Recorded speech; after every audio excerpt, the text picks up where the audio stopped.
오늘 주신 하나님 말씀은 룻기서 1장 15절로 22절의 말씀이 되겠습니다. 룻기서 1장 15절로 22절 말씀까지 받들도록 하겠습니다.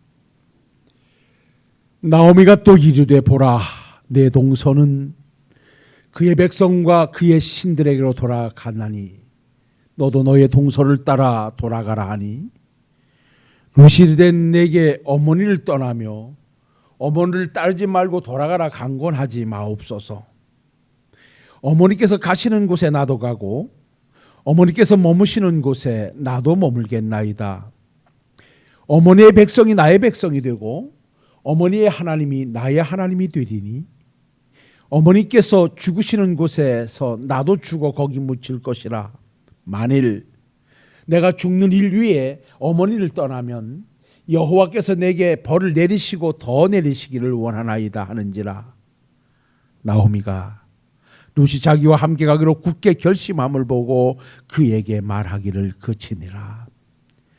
이에 두 사람이 베들레헴까지 갔더라. 베들레헴에 이를 때에 온 성읍이 그들로 말미암아 떠들며 이르기를 이가 나오미냐 하는지라. 나오미가 그들에게 이르되 나를 나오미라 부르지 말고 마라라 부르라. 이는 전능자가 나를 심히 괴롭게 하셨음이니라. 내가 풍족하게 나갔더니 여호와께서 내게 비어 돌아오게 하셨느니라. 여호와께서 나를 징벌하셨고 적는 자가 나를 괴롭게 하셨거늘 너희가 어찌 나를 나오미라 부르라 하느냐. 나오미가 모압 지방에서 그의 며느리 모압 여인 룻과 함께 돌아왔는데 그들이 보수의 추수 시작할 때에 베들레헴에 이르렀더라. 아멘.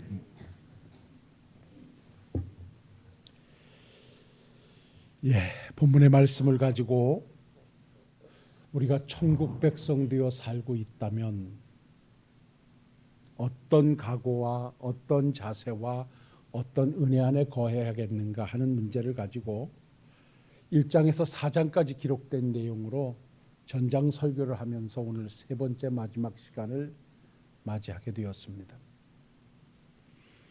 다시 한번 여러분들에게 복습 차원에서 말씀드린다고 하면, 이스라엘 백성들이 가나안을 점령하고 사사들이 하나님의 은혜에 힘입어 신정정치로 나라를 다스릴 때에 일어났던 사건 중에 하나가 유다 땅 베들레헴에 엘리멜렉이라고 하는 한 가정에 나오미라는 아내와 함께 말론과 기론 두 아들을 데리고 다복하게 살고 있었습니다.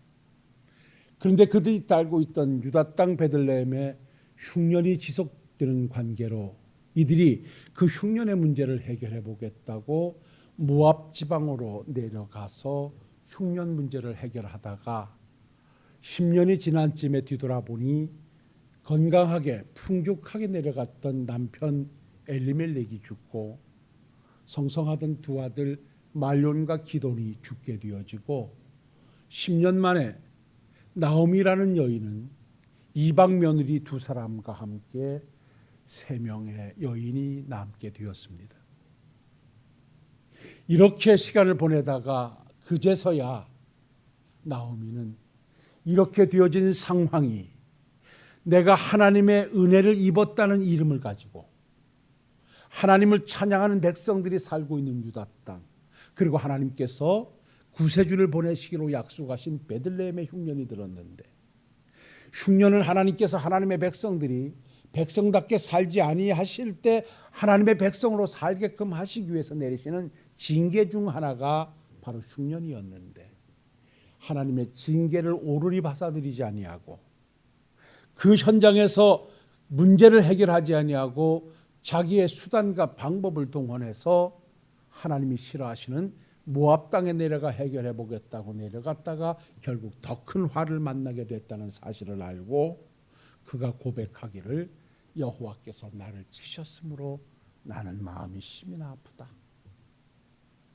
지난 시간까지 여기까지 고백하면서 믿음의 길에서 우리는 내 믿음의 현장에, 내 삶의 현장에 문제가 생겼다면 우리의 수단과 방법이 아닌 하나님의 말씀을 가지고 하나님의 방법으로 해결해야 되고, 어떤 상황 속에 문제들이 발생했다면 누구 때문에 뭐 때문에 문제가 일어났다고 말하기 전에 그 문제의 원인이 나에게 있는가 한번 찾아보는 삶이 천국 백성 되어 살고 있는 우리들의 삶에서 중요함을 함께 나누었습니다. 이제 오늘 마지막 시간으로 우리가 이 나오미의 삶의 현장에서 이 룻기서를 통해서 반드시 우리가 고백하고 찾아서 감사의 신앙으로 회복할 것은 뭐냐? 함께 이건 따라 하셔야 되겠어요. 우리가 믿음의 자리로 돌아갈 때 은혜와 복이 임합니다. 할렐루야. 이 룻기서를 통해서 확실하게 우리에게 보여주는 것이 뭐냐? 우리의 자리가 믿음의 자리가 되어지고, 믿음의 자리를 떠났던 내가 믿음의 자리로 돌아가게 될 때, 하나님의 품을 떠났던 우리가 하나님의 품으로 돌아가게 될 때 그 자리는 회복의 자리요, 축복의 자리요, 은혜의 자리가 된다는 사실을 오늘 이 룻기서를 통해서 확실히 받으시는 우리 식구들이 되시기를 주의 이름으로 부탁을 드립니다. 이렇습니다. 자, 10년 만에 이렇게 가정이 파탄나게 된, 사랑하는 남편과 눈에 넣어도 아프지 않을 두 아들 잊어버린 나오미가 여호와께서 내게 징계를 내리셨는데, 우리가 잘못 살아서 징벌을 내리셨는데 그것을 하나님 앞에 회개하여 돌아가지 아니하고 그것을 피하여 수단과 방법을 가지고 해결하려고 하다가 더 큰 문제를 만나 심히 마음이 아프다 하면서 고백하고 있을 때 들려오는 소식이, 그들이 흉년을 피해서 떠났던 고향 땅 유다 땅 베들레헴에 하나님께서 그 백성들을 돌아보시고 그동안 지속됐던 흉년을 멈추시고 물질의 풍성함을 풍년을 주셨다는 소리를 접하게 됩니다. 나오미는 고백합니다. 이제 내가 살 길은 다시 떠나온 믿음의 자리, 떠나온 은혜의 자리, 떠나온 하나님의 축복의 땅 베들레헴으로 돌아가야 되겠다 라고 결심을 합니다. 오늘 말씀 룻기서 1장 6절로 10절에 보면 그 여인이 모압 지방에서 여호와께서 자기 백성을 돌보시사 그들에게 양식 주셨다 함을 듣고 이에 두 며느리와 함께 일어나 모압 지방에서 돌아오려 하여 있던 곳에서 나오고, 이렇게 말합니다. 나오미는 베들레헴으로 돌아가겠다는 결심을 하고 지금 며느리 둘을 데리고 출발하고 있습니다. 가다가 생각하니까 이 두 며느리를 데리고 가면 두 며느리의 삶은 너무나 고달프고 너무나 외롭고 너무나 쓸쓸할 것 같아요. 왜? 이미 지난 시간에 말씀드렸습니다마는 이 두 이방 여인은 올라와서 가정을 이룰 수 있는 방법이 없어요. 그렇다고 계대 결혼에 의해서 나오미가 나이가 많은데 어느 남자를 만나서 결혼해서 아이를 낳아가지고 그 며느리에게 줄 수도 없고, 그런다 할지라도 너무나 시간이 길어서 아무리 생각해도 안 돼요. 그랬더니 길을 가다가 멈추어 서서 두 며느리를 세워놓고, 야들아 돌아가라. 너희들이 내 몸은 병들었고 내게 아이도 없고 아이를 낳을 능력도 없는데 나를 따라와 봤자 뭐 하겠냐. 너희들은 고생 그것밖에 없으니 친정으로 돌아가서 내가 자유의 몸으로 풀어줄 테니 가정을 이루고 행복하게 살아라. 두 며느리는 그럴 수는 없습니다. 어머니 따라 어머니와 함께 가겠습니다. 나오미는 애원합니다. 그러지 마라. 너희들이 나를 따라와 봤자 나는 너희들 때문에 더 아플 뿐이지 즐거움은 없을 것이니 너희들의 아픔을 내가 어찌 보고 있겠느냐. 돌아가라고 강권하자 큰 며느리였던 오르바는 울면서 시어머니에게 입을 맞추고 친정으로 돌아갑니다. 그리고 작은 며느리로 돌아가라 하니까 오늘 작은 며느리가 오늘 우리가 함께 봤던 말씀에서 고백합니다. 어머니 나를 돌아가라 하지 마십시오. 어머니가 가시는 곳에 내가 갈 것이고 어머니의 백성이 내 백성이 될 것이고 어머니의 하나님이 내 하나님 될 것이고 어머니가 죽어 묻히는 곳에 내가 죽어 묻힐 것입니다. 만약에 내가 어떤 일도 어머니를 떠나는 일이 있다면 나는 하나님께서 벌 위에 벌을 더 내리시기를 원합니다라고 강권하게 어머니를 떠나지 않겠다고 배달립니다. 그렇게 강권해도 그렇게 스스로 고백하며 어머니 곁에 붙어 있겠다고 하는 룻의 말을 들었던 나오미는 더 이상 만류할 수가 없어서 그러면 같이 올라가자라고 해서 베들레헴으로 함께 올라가게 됩니다. 그리고 올라가서 보니 오늘 말씀 마지막에 보는데 그 땅에 들었는데 사람들이 모두가 웅성웅성 떠듭니다. 10년 전에 흉년 피해서 잘 살아보기로 떠났다던 저 나오미가 신랑 죽고 두 아들 죽고 이방 며느리 하나 데리고 왔다고 웅성웅성거리면서 나오미를 그러마도 맞이하니까 나오미가 그들 향하여 나를 나오미라 부르지 마라. 내가 하나님의 은혜를 입은 여인일진데 내가 지금은 하나님의 은혜를 입은 여인의 모습이 없다. 내 이름을 마라라 하라. 마라가 뭡니까? 쓴물입니다. 실패자라 해라. 저주자라 하라. 쓴물이라 하라. 그렇게 고백하면서 베들레헴에 올라가 하고 있을 때 뒷장을 다 읽지 않았습니다마는 호련단신 떠났다 10년 만에 집에 돌아가 보니 집은 다 무너졌겠지요. 그래도 대충 거주할 줄 알았고 며느리 룻이 가만히 생각하니까 먹을 길이 막막해요. 양식이 없어요. 그래서 며느리는 시어머니에게 어머니 계십시오. 제가 들에 나가서 이삭이라도 주워 오겠습니다. 라고 어머니에게 말하고 바구니 하나 들고 밭으로 논으로 이삭을 주러 갑니다. 근데 가다 보니까 추수를 한참 하고 있는데 가서 이삭을 줍는 땅이 바로 보아스의 밭이었다 그럽니다.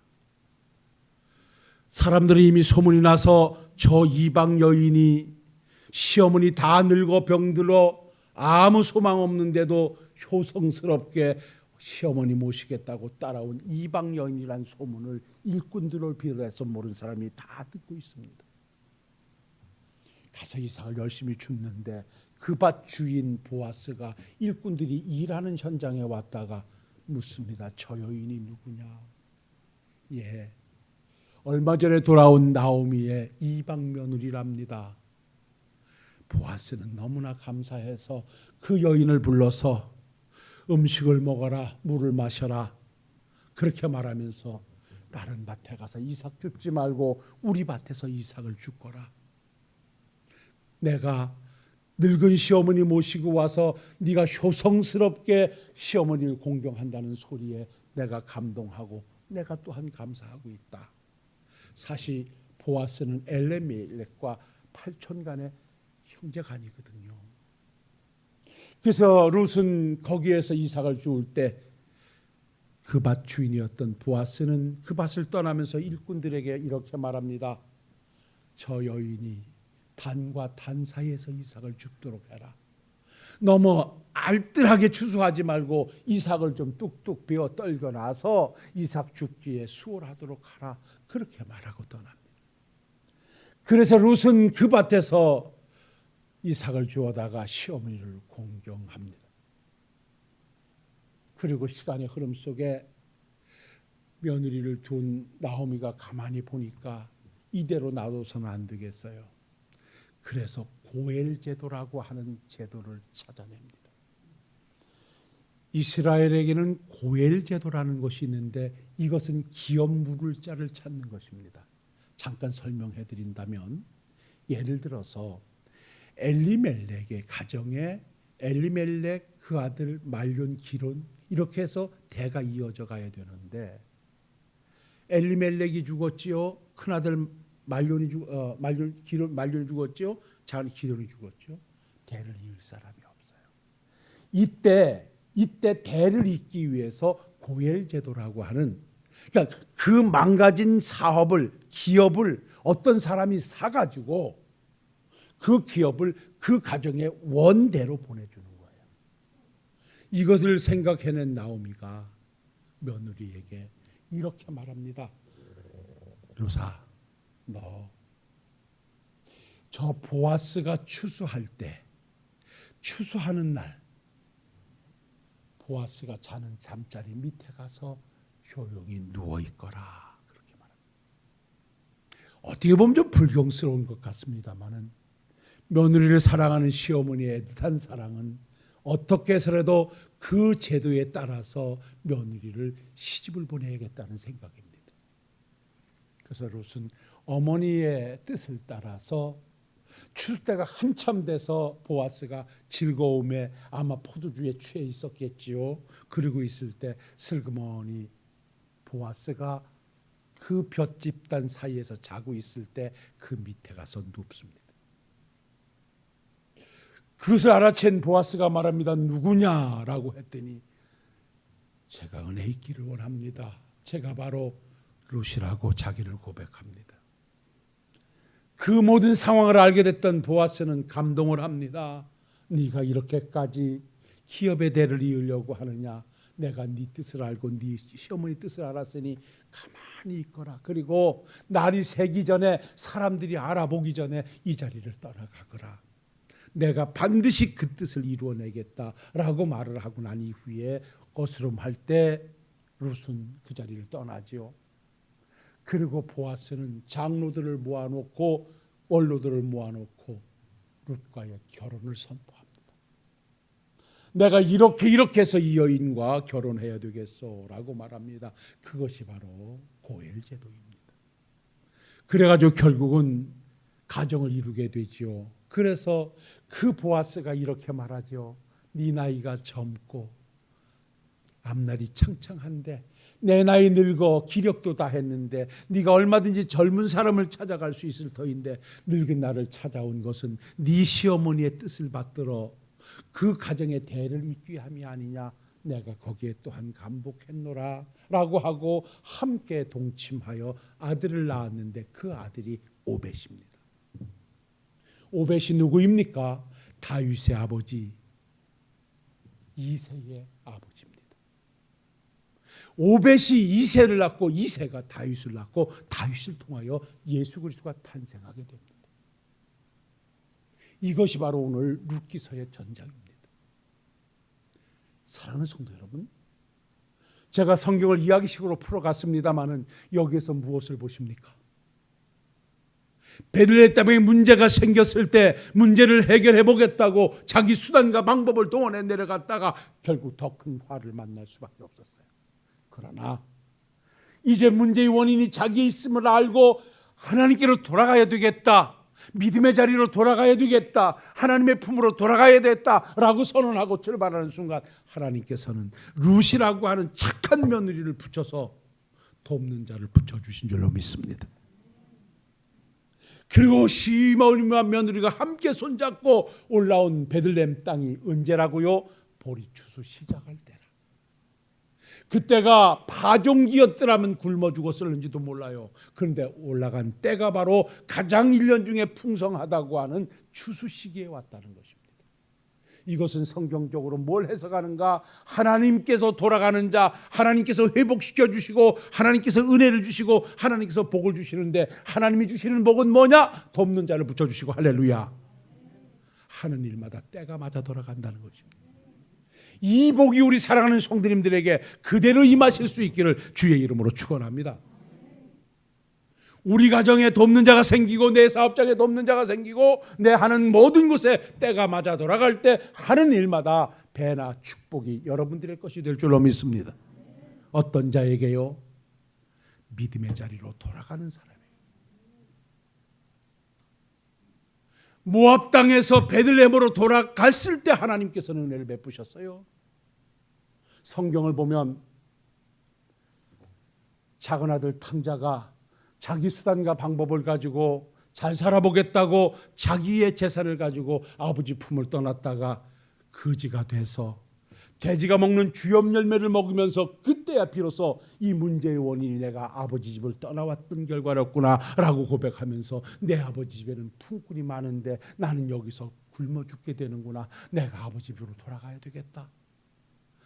거지 꼴이 돼서 아버지 집으로 돌아갔을 때 아버지는 돌아온 작은 아들을 보고 이유도 원인도 결과도 묻지 않습니다.